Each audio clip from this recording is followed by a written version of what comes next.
গৌৰৱ গগৈয়ে বহুত এটা সজাগতামূলক ভাষণ দিলে। যোৰহাটত আহি গৌৰৱ গগৈ আমাৰ ৰাইজৰ কাৰণে বহুত এটা সচেতন হ'বলৈ বহুত ধুনীয়া এটা ভাষণ দিলে। আৰু আপোনালোকে যদি এই গৌৰৱ গগৈ ভাষণটো নাচাই কিন্তু পস্তাব লাগিব। আৰু আপোনালোকে গৌৰৱ গগৈয়ে কি ভাষণ দিলে ভিডিঅ' ক্লিপটো মই আপোনালোকক দেখুৱাম। আৰু দেখুওৱা আগতে আপোনালোকে 10 জনলৈ শ্বেয়াৰ কৰিব, কাৰণ আজিকালি সকলোকে ঠগি মানুহক বহুত কিবা কিবি কৰিছে নহয়। আমি ঠগ প্ৰবঞ্চকে আহি আমাক ঠগি লৈ যায়। কিন্তু গৌৰৱ গগৈয়ে এনেকুৱা এটা আমাৰ মাজত ভিডিঅ' প্ৰস্তুত কৰি দিছে। প্ৰস্তুত একচুৱেলি নহয়, লাইভত আহি কৈছে আমি কি কৰিলে আমি সেই প্ৰবঞ্চকৰ পৰা ৰক্ষা হৈ থাকিম, কি কৰিলে আমি সেই জালত নফচো। গৌৰৱ গগৈ এটা ধুনীয়া এটা ভিডিঅ' আগবঢ়াইছে আমাৰ মাজলৈ। আৰু আপোনালোকে যদি এই ভিডিঅ'টো নাচায় কিন্তু আপোনালোকেও সেই প্ৰবঞ্চকৰ জালত পৰিব পাৰে। যিহেতু লোকসভা নিৰ্বাচন পাবহি আৰু মাত্ৰ 2টামান দিন, আৰু তাৰ মাজতে বহুত প্ৰবঞ্চকে আমাক প্ৰবঞ্চনা কৰি ঠগি লুটি পুতি লৈ গৈছে। আৰু আমাৰ মনত বহুতো কিছুমান বিভেদ সৃষ্টি কৰা আছে, যি নেকি আমাৰ বিবেকে চিন্তা নকৰাসকলে কিন্তু পস্তাব লাগিব। মই আপোনালোকক এনেকুৱা এটা ভিডিঅ' লৈ আহিছোঁ গৌৰৱ গগৈ, আপোনালোকে চাব আৰু 10 জনলৈ শ্বেয়াৰ কৰিব বুলি আশা থাকিল। কাৰণ আপোনালোকে সজাগ হোৱাৰ উপৰিও আনক 10 জনক আপোনালোকে সজাগ কৰিব লাগিব। কাৰণ এই ভিডিঅ'টো বহুত ইম্পৰ্টেণ্ট, আপোনালোকে চাব লাগিব। কাৰণ এই ভিডিঅ'টো নাচালে কিন্তু আপোনালোকেও তেনেকুৱা ঠগ প্ৰবঞ্চকৰ জালত পৰিব লাগিব। আৰু গৌৰৱ গগৈ ডাঙৰীয়াই যোৰহাটলৈ আহি এনেকুৱা এটা লাইভ আহি দিছে আমাৰ মাজত, সেই লাইভটোৱে আমাক বহুত উপকৃত কৰিব আৰু সেই ঠগ প্ৰবঞ্চকৰ পৰা আমি ৰক্ষা হ'ব পাৰিম। আৰু এয়া মই বিলাহী ভৰাই আছোঁ। পোনপ্ৰথমে আপোনালোকে সেই ঠগ প্ৰবঞ্চকৰ ৰক্ষা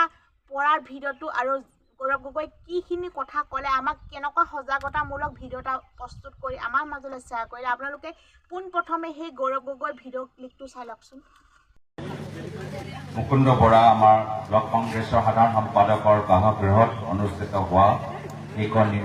নিৰ্বাচনী সভাত উপস্থিত থকা আমাৰ জিলা কংগ্ৰেছৰ সভাপতি ভুটু বৰগোহাঁই ডাঙৰীয়া, ব্লক কংগ্ৰেছ সভাপতি উত্তম গগৈ ডাঙৰীয়া, উপস্থিত থকা জিলা কংগ্ৰেছৰ সাধাৰণ সম্পাদক বিকাশ গগৈ ডাঙৰীয়া,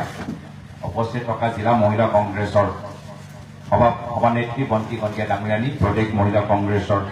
সাধাৰণ সম্পাদিকা জয় বৰুৱা বাইদেউ, ইয়াত উপস্থিত থকা আমাৰ ছ'চিয়েল মিডিয়া ভূপেন বৰগোহাঁই ডাঙৰীয়া, ময়ূৰী বৰা ডাঙৰীয়ানী, উপস্থিত থকা সিদ্ধেশ্বৰ বৰুৱা ডাঙৰীয়া, আহিমা বৰা ডাঙৰীয়া, প্ৰাঞ্জল গগৈ ডাঙৰীয়া, তিলক গগৈ ডাঙৰীয়া, ৰুমি বৰা ডাঙৰীয়ানী আৰু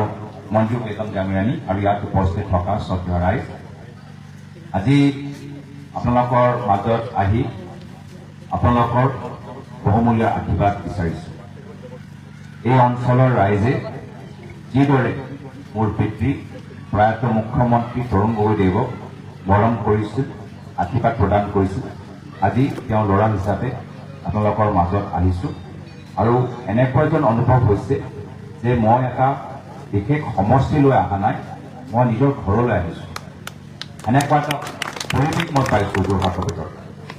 মই যোৱা 10 বছৰ ভলিয়াবৰ লোকসভা সমষ্টিত দুবাৰকৈ সাংসদ আছিলোঁ। সেই সমষ্টিৰ পৰা আমাৰ প্ৰয়াত তৰুণ গগৈদেৱ বিভিন্ন সময়ত 1990 চনৰ পৰাই তাত সাংসদ আছিল। কিন্তু সকলোৱে জানে যে এটা বিশেষ ৰাজনৈতিক কৌশলেৰে এই প্ৰয়াত তৰুণ গগৈদেৱৰ কৰ্মভূমি কলিয়াবৰ লোকসভা সমষ্টি ৰাজনৈতিকভাৱে শেষ কৰা হ'ল। আৰু এতিয়া নিৰ্বাচনৰ পূৰ্বে মই আপোনালোকৰ মাজত আহিছোঁ তেখেতৰ ল'ৰা হিচাপে আপোনালোকৰ মৰম আৰু আশীৰ্বাদ বিচাৰিবলৈ। আৰু মই কথা দিছোঁ যে আজিৰ তাৰিখত যদিও কম সময় কাৰণে আপোনালোকে মোক পাব, ভৱিষ্যত জিকা পিছত মই আপোনালোকৰ মাজত আকৌ দেখা পাম, আপোনালোকৰ মাজত আকৌ আহিম। আমাৰ ওচৰত নামঘৰত আমি কি কৰিব পাৰোঁ আমি সেইখিনি কাম কৰিবলৈ আৰম্ভ কৰিম। ক'ত ভাওনা পাতিছে আমি ভাওনালৈ যাম, ক'ত আমাৰ যুৱকসকলে ক'ৰবাত খেল পাতিছে আমি তালৈ যাম, আমি কেনেদৰে আমি যুৱকসকলক সহায় কৰিব পাৰোঁ আমি সেয়া আমি চিন্তা কৰিম। আমাৰ যাতায়াতৰ ক'ত অসুবিধা, যদিও আজিৰ তাৰিখত ৰাজ্যত আমাৰ চৰকাৰ নাই, কিন্তু যাতায়াতত ক'ত অসুবিধা আমি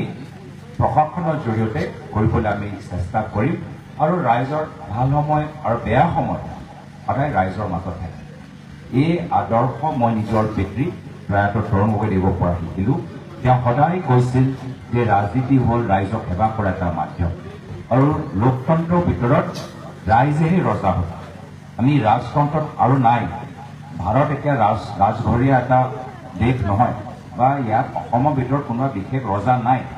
আমি হলো ৰাইজৰ সেৱক পাব্লিক সাৰ্ভেণ্ট আমাৰ কাম হ'ল ৰাইজৰ অসুবিধা দূৰ কৰা ৰাইজৰ ওচৰত গৈ ৰাইজৰ পৰামৰ্শ লৈ ভৱিষ্যতৰ কাৰণে কাম কৰা সেয়া হৈছে আমালোকৰ দায়িত্ব কিন্তু সকলোৱে দেখা পাইছে যে আজিৰ তাৰিখত প্ৰয়াত তৰুণ গগৈদেৱৰ দৰে ৰাজনীতি হৈ থকা নাই আমাৰ দিনত প্ৰয়াত তৰুণ গগৈদেৱে কৈছিল যে মিছা ক'লে কি লাভ হ'ব কৈছিলে নাই কয় মিছা কৈ লাভ নাই না মিছা কথা নকওঁ মিছা কথা কৈ লাভ নাই এতিয়া কয় তাৰ বিপৰীতে হৈছে এতিয়া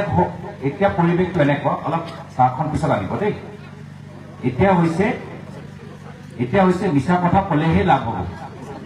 এতিয়াও বিপৰীত আমাৰ দিনত আছিলে যে মিছা কথা কৈ লাভ নাই এতিয়া হৈছে মিছা কথা ক'লেহে লাভ হ'ব কি মিছা কথা এইখিনি যে ফৰ্ম বিলাই আছে এই গোটেইবোৰ মিছলীয়া ফৰ্ম এটাও চৰকাৰী ফৰ্ম নহয় এটাও কৰ্মৰ গ্ৰহণযোগ্যতা নাই মানে এইখিনি ফৰ্ম আপোনালোকে ঘৰত পেলাই থলেও আপোনালোকৰ কোনো ক্ষতি নহয় গতিকে চৰকাৰী ফৰ্ম চৰকাৰী বিষয়াই এটা চৰকাৰী অনুষ্ঠান পাতি আয়োজন কৰাৰ পিছতহে বিলাব পাৰে কিন্তু আজি আপোনালোকে চাব এই ফৰ্মৰ ওপৰত ৰাজ্য চৰকাৰ নাম লিখা নাই গভৰ্ণমেণ্ট অফ আছাম সেইটো লিখা নাই তাত এটা বিশেষ দলৰহে নাম আছে শ্ৰদ্ধা ৰায় চাওকচোন কোনো এই ফৰ্মৰ কোনো মূল্য নাই আৰু এতিয়া আপোনালোকক এনেদৰে বুজাবলৈ বিচাৰিছে যে এইখিনিহে বাস্তৱ ফৰ্ম আৰু এই মিছলীয়া ফৰ্মৰ ক্ষেত্ৰত ভাবি চাওকচোন আপোনালোকে নিজৰ কিমান গুৰুত্বপূৰ্ণ কথাবোৰ এই অচিনাকি মানুহক দিছে আধাৰ কাৰ্ডৰ নাম দিছে মোবাইল নাম্বাৰ দিছে বেংক একাউণ্টৰ কিবা ডিটেইলছ দিছে নাম দিছে নাম্বাৰ দিছে অচিনাকি মানুহ চৰকাৰী বিষয়া নহয় অচিনাকি মানুহ আজি গোটেইবোৰ আপোনালোকৰ এই কাৰ্ডবোৰ বেংক একাউণ্ট পেন কাৰ্ড আধাৰ কাৰ্ড গোটেইবোৰ ডিটেইলছ আপোনালোকৰ পৰা লৈছে কাইলৈ গৈ আপোনালোকৰ বেংক একাউণ্টত পইচা জমা হয় নে দিনকি আপোনালোকে মোবাইলত এটা SMS পাবগে 10 টকা কাটি গ'ল আপোনালোকে ক'ব নোৱাৰে আৰু যিজন আহিছে তাৰ নম্বৰ আপোনালোকৰ ওচৰত আছে নেকি তাৰ ফটো আপোনালোকৰ ওচৰত আছে নেকি ই যে গোটেইখিনি লৈ ই যে গোটেই আধাৰটো পাই গ'ল সেইটোতো ডাঙৰ এটা স্কেম আজিকালি মাৰ্কেটৰ আধাৰ বেলেগ মানুহৰ আধাৰ কাৰ্ড বিক্ৰী কৰা খুব টকা পইচা পায় বহুত কোম্পানীয়ে আমাৰ এনেধৰণৰ সাধাৰণ সহজৰৰ ৰাইজৰ পেন কাৰ্ড আধাৰ কাৰ্ড বিচাৰে তাৰপিছত কি হয় তেতিয়া বেংকত লৈ এতিয়া আপোনালোকৰ বেংকৰ পৰা পইচা গুচি যায় আপোনালোকে গমেই নাপাব আজিকালি চোৰ ডকাইতত আজি ঘৰত চোৰ নামাৰে ঘৰৰ ভিতৰত সোমাই ডকাইতি নকৰে আজি তাৰিখত চোৰ ডকাইত আজি 100 টকাও আছে 10 টকাও আছে এই 10 টকাও কাটি ল'ব 5 টকাও কাটি ল'ব এজন মানুহৰ পৰা 5 টকা ল'লে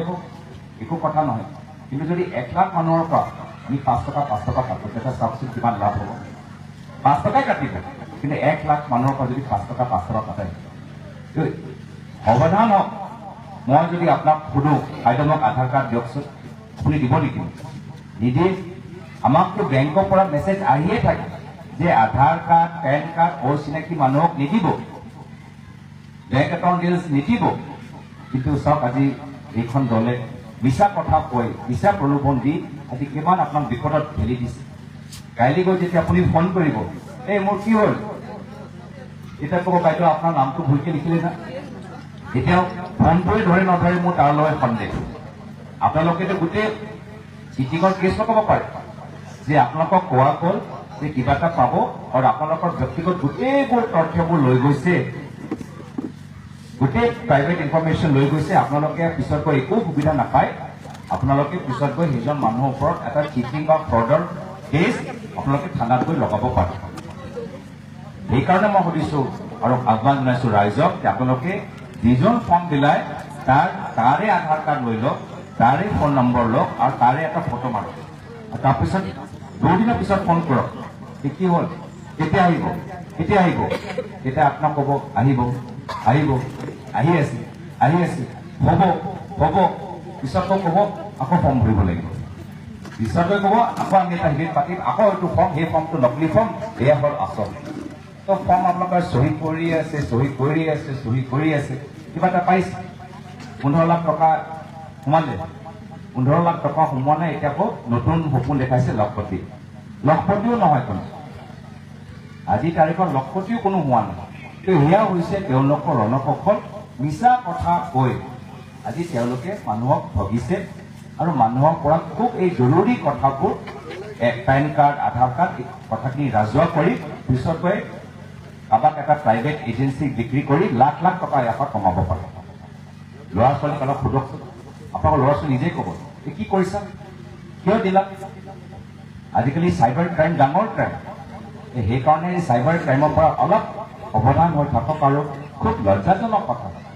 যে এখন ৰাজনৈতিক দল চৰকাৰত আছে এনেকুৱা কামবোৰ কৰিবলৈ হৈছিলে আজি তাৰ বিপৰীত আমাৰ প্ৰায়ত দলপকৃতিৰ স্পষ্টভাৱে মিছা কথা কৈ লাভ নাই আমি আইসকলক আমি মামনি আঁচনি মাজনী আঁচনি বাইদেউ আঁচনি নবৌ আঁচনি এইখিনি আমি কাম কৰিম আমি বৃদ্ধসকলৰ কাৰণে আমি বৃদ্ধ পেঞ্চন এই আছিলে আমালোকৰ দিনত এতিয়া বৃদ্ধসকলৰ কথা কওকচোন এইখন চৰকাৰ কিমান নিষ্ঠুৰ কিছুমান দৰৱৰ কোম্পানীৰ পৰা অলপ চন্দা তুলি এতিয়া কি কৰিলে দৰৱৰ দাম বঢ়াই দিছে দৰৱৰ দাম বঢ়াইছে নাই বাৰু কওকচোন বাইদেউ দৰৱৰ দাম বঢ়াইছে কিয় বঢ়ালে যে এই দৰৱৰ কোম্পানীসকলে বিজেপি দলটোক চন্দা দিছে মই কোৱা নাই বাতৰিত ওলাইছে বাতৰি কাকতত ওলাইছে যে এই দৰৱৰ কোম্পানীসকলে কোটি কোটি টকা বিজেপি দলটোক চন্দা দিলে আৰু সেই চন্দা লোৱাৰ পিছত বিজেপি এই দলে তেওঁলোকক অনুমতি দিলে আৰু তেওঁলোকে দৰৱৰ দাম বঢ়াই দিছে এতিয়া সভ্য ৰাইজ চাওক যি দল মহিলাখিনি মিছলীয়া ফৰ্ম দিয়ে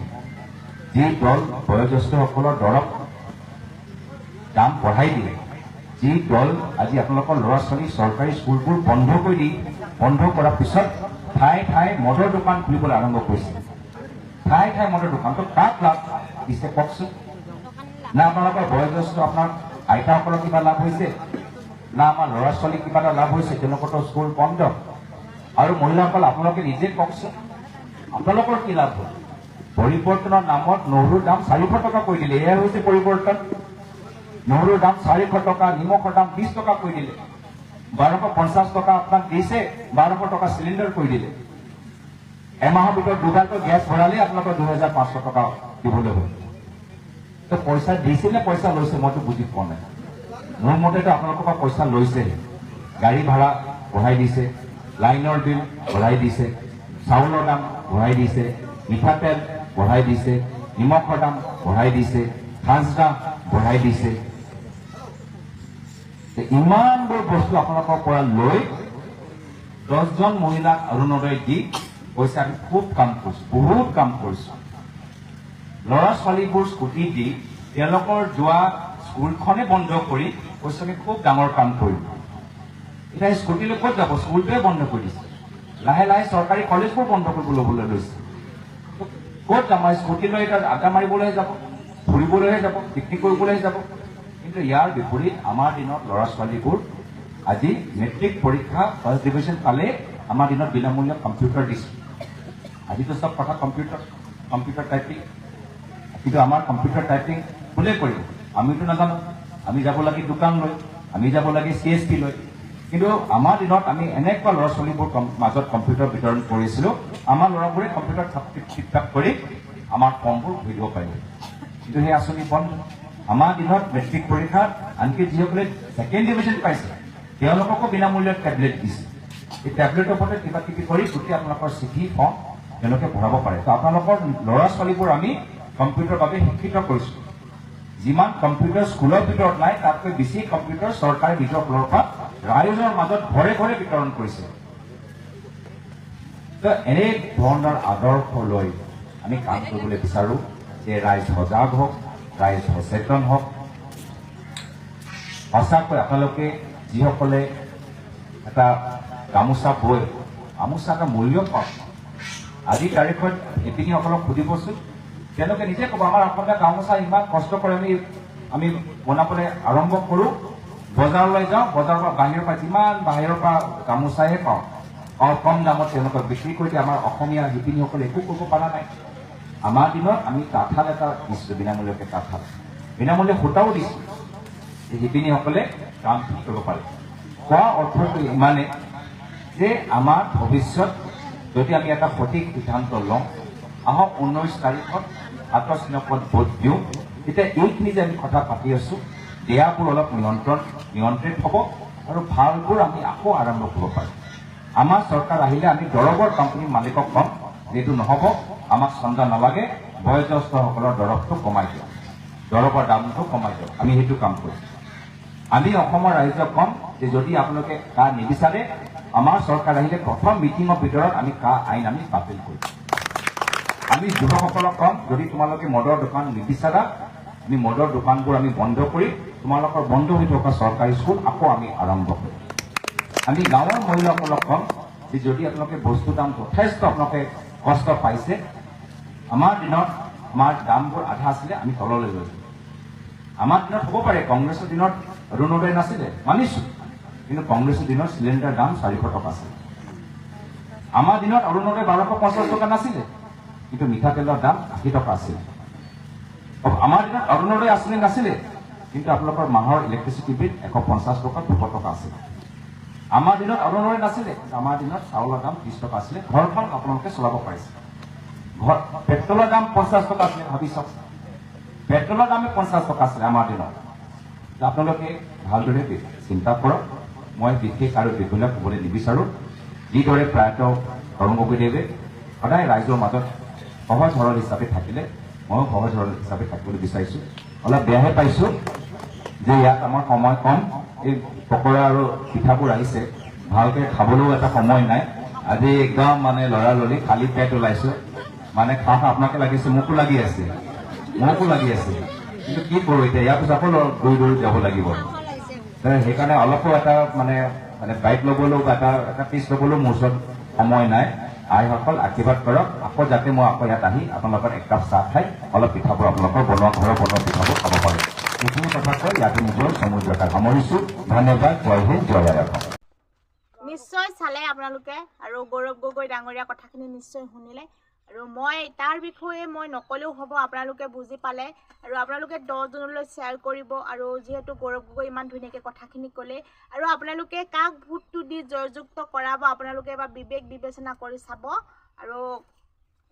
সকলোৱে ক'লেও আপোনালোকে নুশুনিব, কাৰণ আপোনালোকৰ নিজে বিবেক বিবেচনা কৰি চাবলৈ আপোনালোকক ক্ষমতা আছে, নহয় জানো? আৰু যিহেতু লোকসভা নিৰ্বাচনলৈ বেছি দিন সময় নাই, হাতত 2টিমান দিন, আৰু সেই 2টামান দিনতে আপোনালোকে কিন্তু বিবেক বিবেচনা কৰি চাব। আৰু যিহেতু গম পাইছে, এয়া বিলাহী পূৰা ভৰাই আছোঁ, ইয়াত কোনে ভাল পায় বিলাহী খাই জনাব। চাওক, চুটকি পূৰা 2 টিং হৈ গ'ল। এতিয়া 2 টিং ঘৰলৈ নিব, পাচিত ভৰাই পূৰা।